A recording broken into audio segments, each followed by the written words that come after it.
मैं आपके समक्ष विनम्रता से कहना चाहता हूं कि कांग्रेस पार्टी की, राहुल गांधी की नीति हमेशा बड़ी स्पष्ट रही है। खुले रूप से आप जितना भी कोशिश कर लो, डराने की, धमकाने की, आवाज़ को रोकने की, झूठे केसेस फाइल करने की, उससे आवाज़ दबने वाली नहीं है। सामाजिक, आर्थिक, राजनीतिक जो जलते हुए मुद्दे हैं इस देश के, उनके विषय में श्री राहुल गांधी बोलते रहेंगे, आवाज़ उठाते रहेंगे। मैं जानता हूं कि ये निर्णय आया है एक 2009 की बेरोज़गारी, कीमतों की बढ़ोतरी के दौरान कहे हुए कुछ शब्दों की स्पीच दौरान। आज 2019 कोलार में, 2019 कोलार में। अब इस निर्णय के बारे में मैं आपको 3-4 चीज़ें बताना चाहता हूं। मैं कहने से पहले ये आपको बता दूं कि ये करीब 170 पन्ने का है, गुजराती में है। मैं गलती नहीं करना चाहता स्पष्टता और एक्यूरेसी के विषय में। पूरी तरह से हमारे पास अभी अनुवाद भी नहीं है, लेकिन मोटा मोटा बता रहा हूं मैं आपको, और अगर उसमें कुछ संशोधन होगा तो आपको कल परसों और बात करेंगे।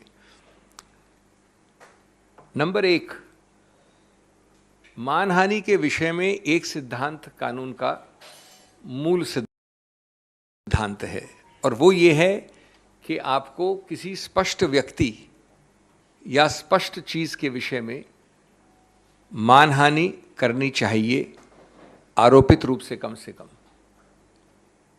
आप मानहानि एक मोटे मोटे बड़े बड़े मुद्दे के विषय में नहीं कर सकते।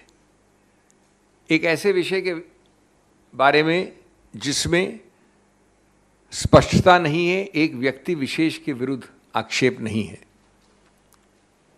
और अगर वो आरोप वेग हैं, ज़्यादा ब्रॉड हैं, बहुत बड़े एक हिस्से को, जनसंख्या को लेते हैं अपने आरोपों में, तो उसको मानहानि नहीं कह सकते। नंबर 2, उससे भी ज़्यादा महत्वपूर्ण, जिस वाक्य के विषय में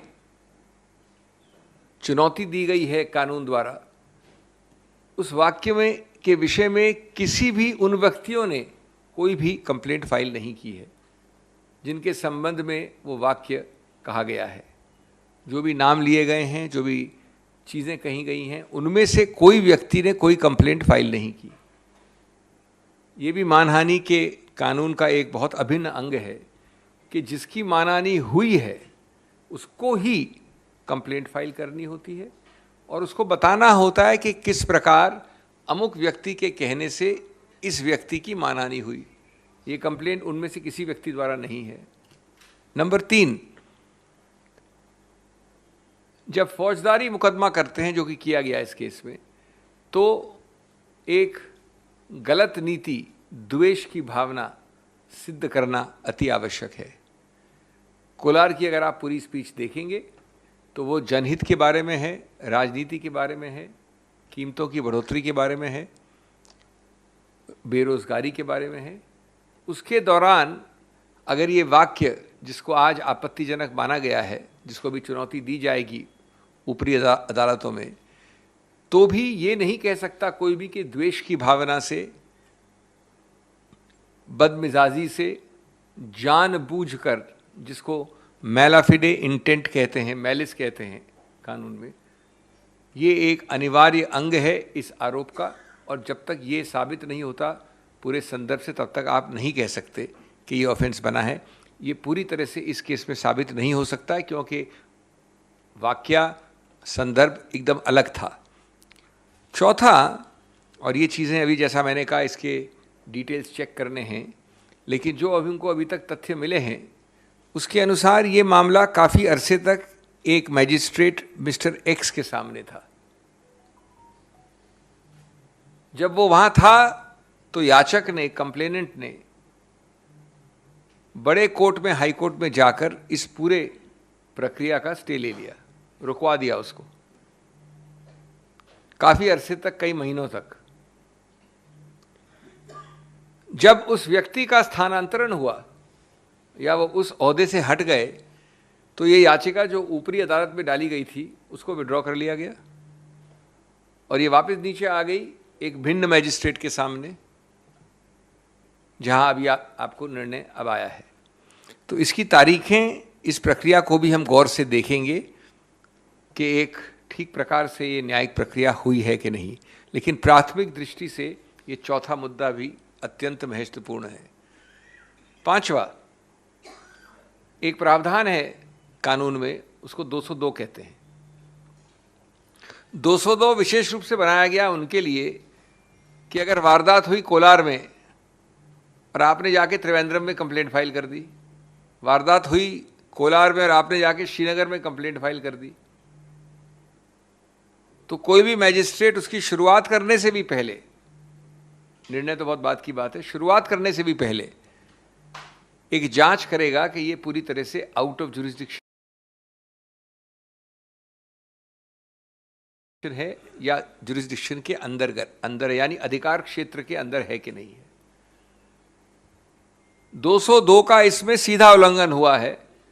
सूरत के मैजिस्ट्रेट ने जिस आसानी से इस मामले में आगे बढ़ोतरी की है और फिर निर्णय दिया है कोलार वाले वक्तव्य के विषय में, वो अत्यंत आपत्तिजनक है कानूनी रूप से और क्वेश्चनेबल है, जो कि और हम इसका विश्लेषण करेंगे। छठा, ये भी सुनने में आया है और जहाँ तक तथ्य हमारे पास हैं जिनको हम चेक करेंगे कि आप जानते हैं कि कन्विक्शन के बाद सेंटेंसिंग, दंड के लिए अलग से हियरिंग होनी पड़ती है। वो अलग से हियरिंग ज़रूर हुई, लेकिन 15-20 मिनट की हियरिंग के बाद जो सबसे ज़्यादा सेंटेंस हो सकता है वो दिया गया 2 वर्ष का। वो प्रक्रिया भी किस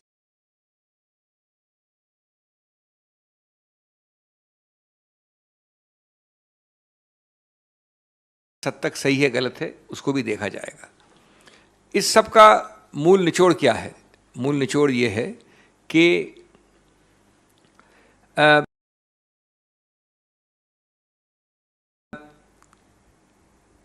जानबूझकर गलत केसेस को थोपकर आवाज को रोकना, बंद करना, डराना, धमकाना, ये प्रक्रिया ये सरकार भिन्न भिन्न रूप से कर रही है।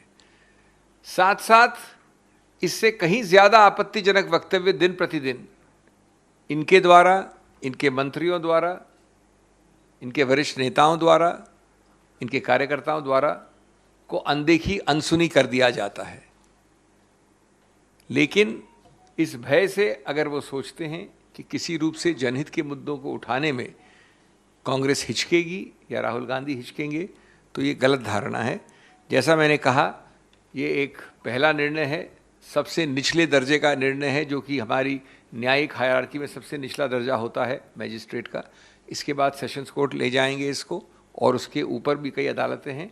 ये गलत निर्णय है, कानून में इसका समर्थन नहीं किया जा सकता और हम आश्वस्त हैं कि जल्द से जल्द इस विषय में हमारे पास एक सकारात्मक निर्णय आएगा।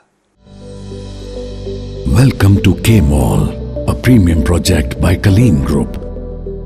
K-Mall is in the heart of Kolkata's electronic, garment and lifestyle hub, Khidirpur. K-Mall, which is designed as a world-class mall, is the outcome of endless effort of our experts, combined with modern superb techniques and new age design. Book now